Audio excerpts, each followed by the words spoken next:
Mo ṣe bá Olódùmarè, mo ṣe bá kọ́dá, mo ṣe bá ṣẹ̀dá, mo ṣe bá ọba tó dá wa tó dára wọ̀ wá. Lónìí a ó máa túmọ̀ àwọn ìràwọ̀ tí àwọn Gẹ̀ẹ́sì ń pè ní Zodiac signs sí èdè Yorùbá.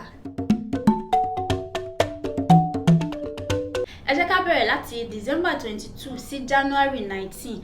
Àwọn ìràwọ̀ yìí ni à ń pè ní ìràwọ̀ erùpẹ̀ eruku. Ìràwọ̀ erùpẹ̀ eruku. January 20 sí February 18 ni à ń pè ní ìràwọ̀ afẹ́fẹ́ oníbínú. February 19 sí March 20 ni à ń pè ní ìràwọ̀ omi tí kìí ru. Ìràwọ̀ omi tí kìí ru. March 21 sí April 19 ni à ń pè ní ìràwọ̀ iná tó kọyánrán. Ìràwọ̀ iná tó kọyánrán. April 20 sí May 20 ni à ń pè ní ìràwọ̀ erùpẹ̀ amọ̀. April 20 sí May 20 ni à ń pè ní ìràwọ̀ erùpẹ̀ amọ̀. May 21 sí June 20 ni à ń pè ní ìràwọ̀ afẹ́fẹ́ aláwàdà. May 21 sí June 20 ni à ń pè ní ìràwọ̀ afẹ́fẹ́ aláwàdà.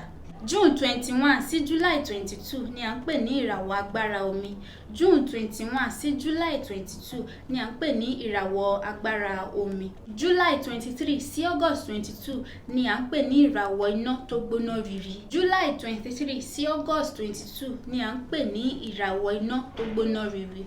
August 23 sí September 22 ni à ń pè ní ìràwọ̀ erùpẹ̀ funfun. August 23 sí September 22 ni à ń pè ní ìràwọ̀ erùpẹ̀ funfun. September 23 sí October 22 ni ìràwọ̀ afẹ́fẹ́ márìnmífín.